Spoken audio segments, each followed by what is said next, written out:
Yeah, so it's working. So hello everyone, I'm Michael. I want to talk today about how can we actually fabricate stretchable user interfaces. And I did this work together with Wendy and with Theophanis at INRIA in the beautiful town of Paris. So stretchable interfaces. So what is this? So we wanted to integrate user feedback with stretchable displays, user input with stretchable sensors, and also make them visually customizable. And all this like in a stretchable substrate. So, yeah, but why? Why actually should we care about stretchability? So we are inspired by or motivated by like the vision of Mark Weiser and ubiquitous computing. It essentially states that the computers, and of course also with this the interfaces, will integrate into our everyday world. So of course this comes with a bunch of challenges. So on the one hand we can have objects that are really hard to augment with interfaces. For example, like this here, like spherical, doubly curved objects. Essentially, you need an interface that you can like stretch around these objects such that they adapt to their geometry. So what about variables? So we have fabrics. Fabrics are, of course, also stretchable. And an interface that you integrate into such a fabric also needs to be at least as stretchable as this fabric that you have there such that it integrates and like, yeah. So, and last but not least, we have the human skin. The human skin is a very promising substrate for user interfaces because of a very high access rate. But skin is also stretchable, and especially on the body, you have also like joints, so you can move around, and an interface also needs to adapt to the movement of the body. So, so we raise the question, how can we make an easy fabrication approach that's even usable by novice users? To add interactivity to essentially our world, to everyday objects. So there's already some work done. So people looked how can we actually put user inputs like sensors directly on objects. The first work, meters, is really great work, but it likes like visual feedback. So you can input, you can sense what is happening there, but you cannot give an output essentially. Then Simon Olberding did print screen, which already gave you essentially like an active light emitting displays. But it's just flexible, so it's really hard to integrate it into clothes, for example, or directly put it on skin because it doesn't move with it. So, well, then it goes on. Martin Weigel showed iSkin, which is an on-skin interface, and this is already stretchable. But like still, we have like user input, but the sensors are visible, so you cannot make them somehow invisible, and it doesn't give the user some visual feedback. You can only sense what's happening there. And Project Jacquard showed like very nicely how you can integrate interfaces into like fabrics, but it's still not really clear how can you apply this directly on skin or how can you put this on objects and so on. So we wanted to somehow like show how to fabricate this. So we came up with a multi-layer fabrication approach. So the first layer that we have is essentially the base layer. It is made out of silicon. So essentially PDMS, and this base layer, so to say, defines what is the physical property of the interface. So silicon is available in many different sorts. You can have it like a little bit stretchable, extremely stretchable, up to 10 times its original length. It can be transparent, it can be colorful or so. This is, so to say, defining the properties of the interface. Then second, we want to have user input. So we show how to integrate a sensing layer directly on the PDMS such that it integrates. And we can sense user input. To also give the user some feedback, we wanted to have stretchable displays, such that you also can give feedback to the user. So, and last we want to of course make also these interfaces visually customizable, because if they should integrate into our society, into our modern world or so, you want to of course you want to print like colorful patterns on it and make it like very aesthetic essentially. So let's start with, and this multi-layer fabrication approach has this very nice property that you actually can interchange these layers such that they like fit to the form and function that you need. For example, you can have an on-skin build. So you can put all the functional layers and the aesthetics on top of the base layer, and the base layer is, so to say, isolating the electronics from like human fluids that come out of the skin and so. And on the other hand, the skin is also nicely isolated from the electronics such that you can have a very nice sensing signal that is not influenced by the skin. You can have a sensor build where the sensor is completely isolated from displays and aesthetics to make like really, really nice sensor values possible. Or you can have a one-sided build. No? So this PDMS doesn't need to be transparent. It can also be opaque essentially, and you can have the aesthetics and the visuals, so to say, on one side, and you can put the displays and the sensors on the other side, and then you can essentially lift it up to like interact, and then you can put it down on some object such that other people cannot see it anymore, for example. So the base layer. The base layer is made out of silicon. This silicon is a really nice material. So on the one hand, it is very stretchable. It is waterproof. No water can pass through. It is very nice for isolating. It is very cheap. We want to make it accessible also to makers and to people who do not have like $1 million chemical lab accessible. It should be transparent such that you can really decide if you want to actually see maybe the things that are under the interface or maybe not. So, and it should be biocompatible. So if you want to use this interface directly on a human or in the clothes, it shouldn't simply just kill you, which would be nice. So next thing is the sensing layer. So like a sensing layer usually means you need to have some conductive material such that you can actually send something and transport the signal to some computer to interpret it. So it needs to be, you need to have some conductive material that is also stretchable, of course. So if you stretch it, it shouldn't break. And we used here P.PSS. This is an ink that can be printed on silicon, and when you stretch it, it doesn't break. It is also transparent, so it doesn't really influence if you, for example, print under it a display or some visuals or so. Essentially you cannot see it, but it follows its function. It's also cheap, but P.PSS ink is water-based, and this brings us to some serious challenge. So silicon essentially is hydrophobic, and when you try to print a water-based ink directly on silicon, you see this here. So it forms individual drops. These drops are not connected anymore, and the whole layer is not conductive at all. So there are several ways how you can treat PDMS such that it is actually accepting the water. And most of them are really laborious, and you actually need some big chemical lab essentially to do this. Like one method that is somehow affordable is corona treatment. But corona treatments, essentially it's a 20,000 volt generator, and it treats the PDMS such that it's accepting water-based inks. But it comes with a few drawbacks. So on one hand, this effect is very temporary. So if you have a cheap device, or in general any device, but especially when you have a cheap device, this effect is just for 1 or 2 minutes. So you have a very, very short time to actually print these devices on top of each other, these layers on top of each other. And also the effect is, since it's temporary, it's actually, after it returns to its hydrophobic state, it's actually then repelling the P.PSS layer again. So Lipomi et al. Could show that after this happened, you have a maximal strain of 10%, and 10% is not really much, so we cannot really use it in a real-life scenario. So we needed to somehow find a solution to this, how can we print conductive layers on a stretchable substrate. So, and we found the binding layer. So what we do essentially is we have our base PDMS layer, and we print a water-based binding layer on top of the PDMS that does not get repelled. And then this binding layer forms, so to say, the base, such that we can print a conductive layer on top of it. So what is the reason that this binding layer actually does not get repelled?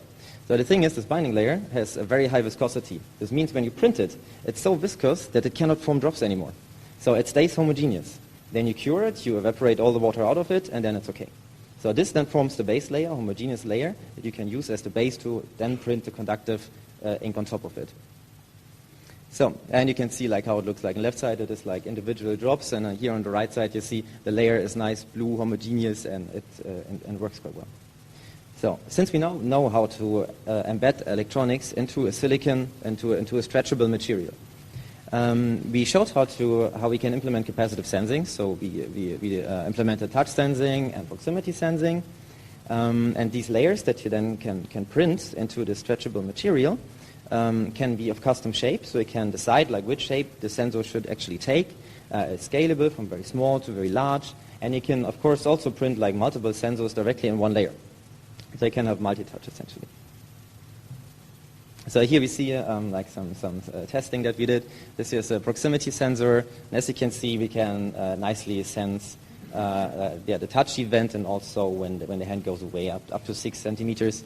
Afterwards, we could also sense a little bit, but then it's not reliable anymore. So up to 6 centimeters is quite reliable. So next is we wanted to give the user some feedback. So we wanted to integrate stretchable displays somehow. So we decided for electroluminescent displays. Electroluminescent displays are the simplest form of OLED displays, and essentially you take phosphor particles, and you need to sandwich these phosphor particles between two conductive layers. And then when you set these two conductive layers under some electrical field, the phosphor particles get activated, then they can actually emit light. So these phosphor particles can be bought individually, and essentially we mix them into a fluid silicon. Then we can print this phosphor PDMS mix directly on a stretchable interface. We then cure it, and then it essentially has the same properties as silicon. So we have a light-emitting layer that is also stretchable and fits to the silicon. So but in order to print these conductive layers on top of the silicon, we of course also again need to print the binding layer on top of everything that is related to silicon. So these displays are also customizable, so you can like the sensors essentially. You can also print them in any shape, scalable, multiple. But moreover, when you design the conductive layers accordingly to essentially to a grid, you can also have a passive matrix display, where like each individual pixel can be controlled with time multiplexing. So this is how such a stretchable display looks like. So as you see, it's bendable, it's foldable, and since we entirely use transparent materials here, the light is also emitted in both directions. So you have essentially light on the front and light on the back.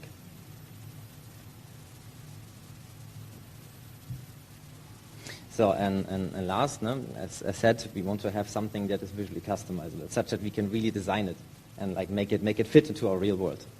As you can see it here. So we want to actually integrate a colored layer into our Stretchis. So and the textile industry actually gives us these layers. The textile industry has to produce colors that are stretchable, at least as stretchable as fabrics. No? Otherwise they cannot essentially print on T-shirts, for example. And we can directly use these colors and print them on PDMS. So we also print a binding layer in between, such that we have, so to say, a nice base.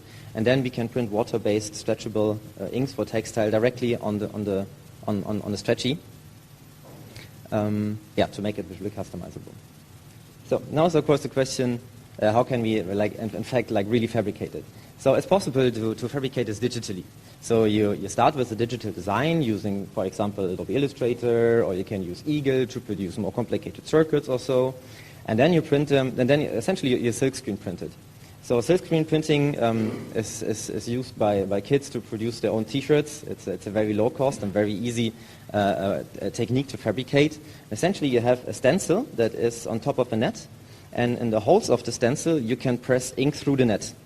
Usually, you put a T-shirt there, and then you can print colored inks on a T-shirt. In our case, we use a silicon sheet, and then we can print functional inks, conductive inks, phosphor inks, and also, of course, colors directly on silicon.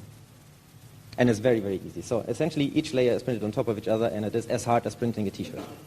Yes? So, okay, now it's the question, there's lots of promise, is this actually working?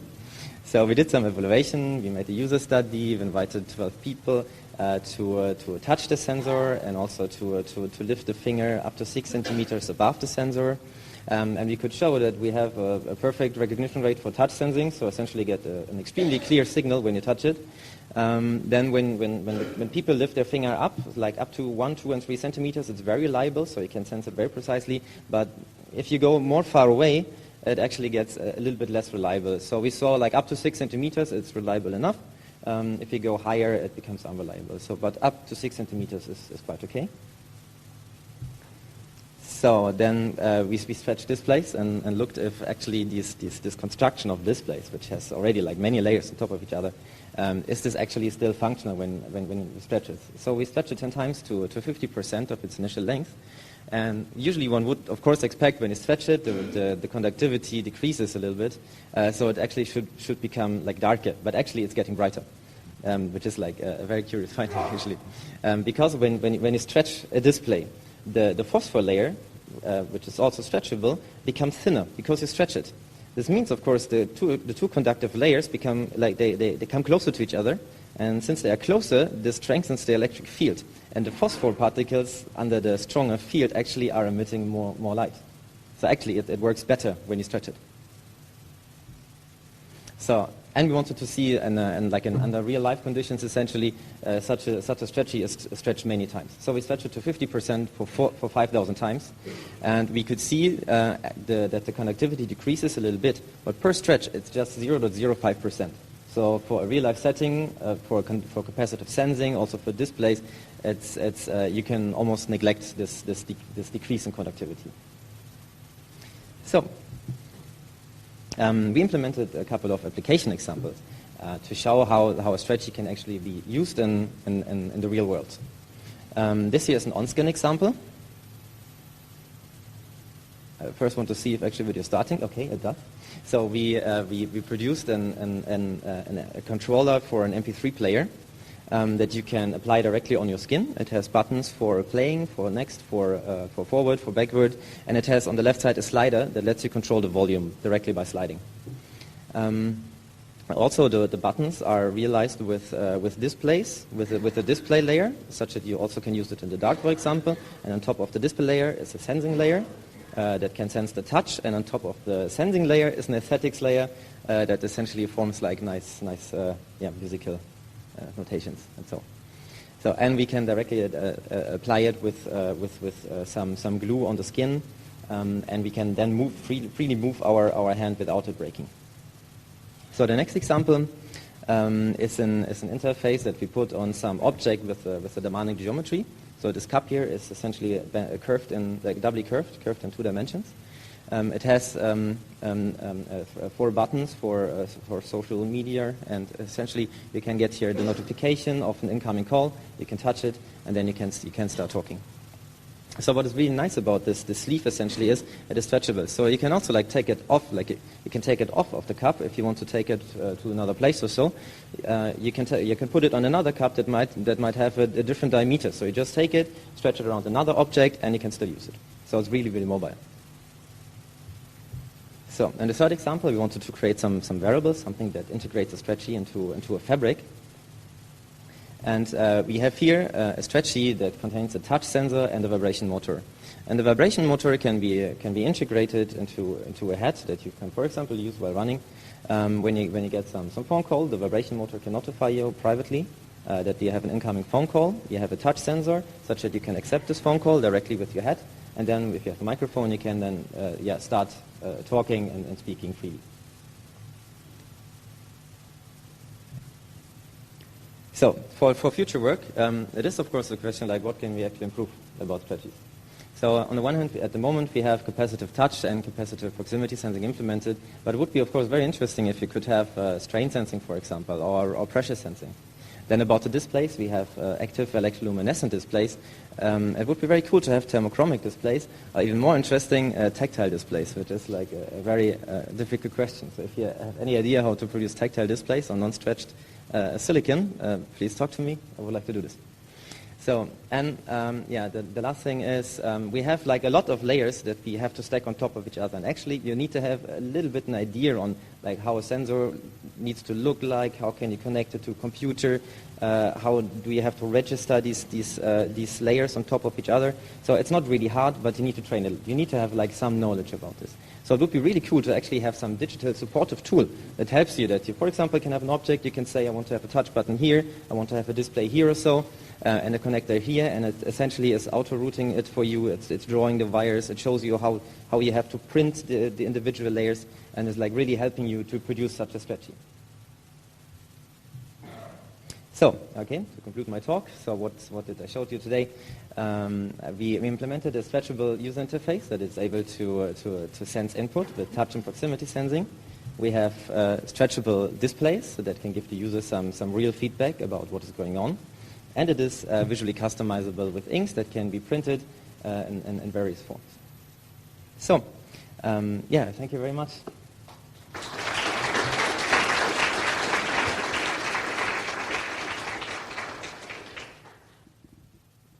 Are there some questions? Hi, Alex Ova from Google. Thank you for your talk. Really, really nice work. I was wondering a little bit about, so you have these on-skin interfaces, and obviously There's always like this question of how do you actually connect these to the driving electronics. I mean, you have the sensors and the display sort of like fed onto the skin, but I was wondering a little bit about if you could elaborate on the connectors. Is there a way to have something that could be really practical in terms of connecting those parts to the microcontroller, etc.? And also related to that, you're mentioning that you're attaching these with glue. That sounds a little bit invasive. Do you have any thoughts as well on how to apply them on the skin in a more user-friendly way? Wait, how to attach the interfaces directly on skin, no? This was the question. So two things. The connectors that... Yeah.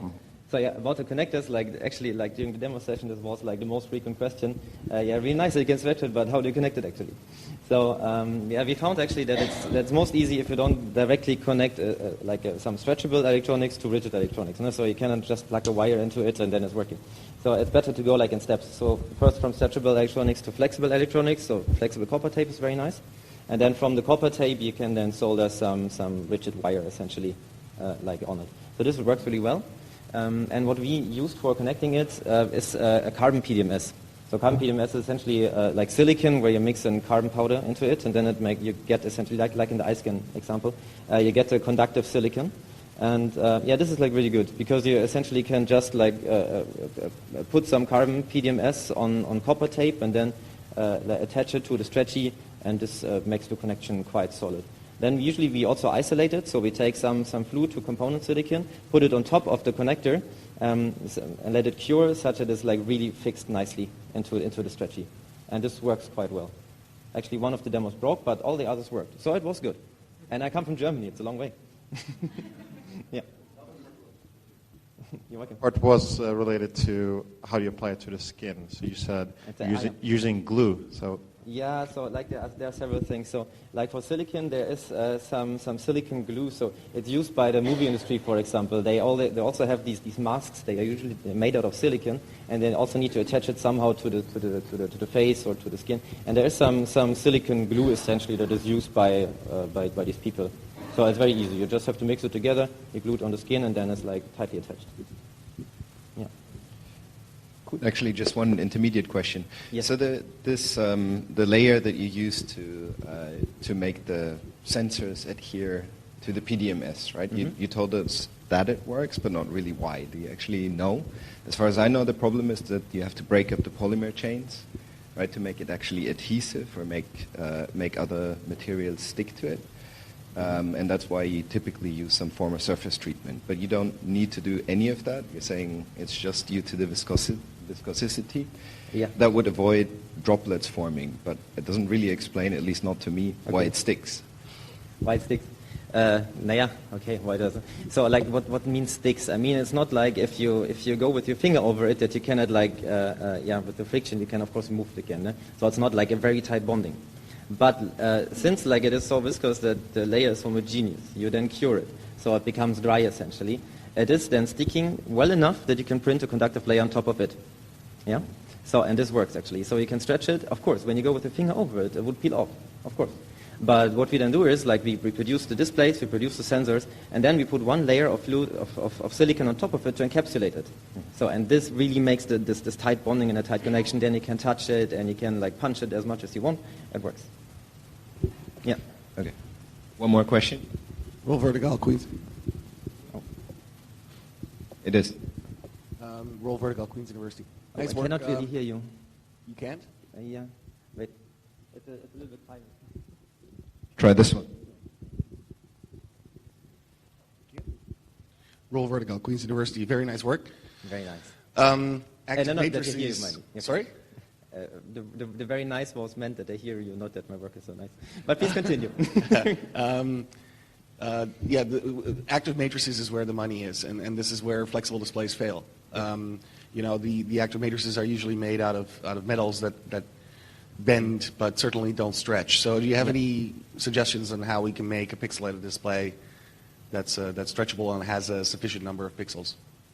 Okay. Like you mean like going beyond this passive matrix display?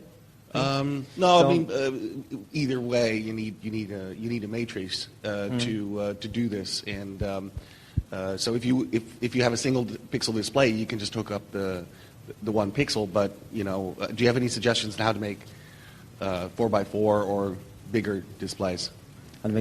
So, like, one issue is we have some limited trace width, so it will most likely never be a really high resolution display like a Retina display or so. No? So it is rather. So what is a nice property about this display is you can have segments that can really have sharp edges essentially, or you can, if you really want to have like a dynamic display, you will rather have a coarse grid essentially. So yeah, this is somehow a limitation. Yes. It would also be possible to produce active matrix displays, essentially. Then you need to, of course, like integrate triacs and transistors that are printed. So I know this is possible somehow. I never did it, but since we are now able to actually print conductive traces onto a stretchable material, it shouldn't be like too hard to actually also print a transistor, for example, on a stretchable material. Yeah. All right. Okay. So that's the end of the session. Let's thank all the speakers again, and we're done.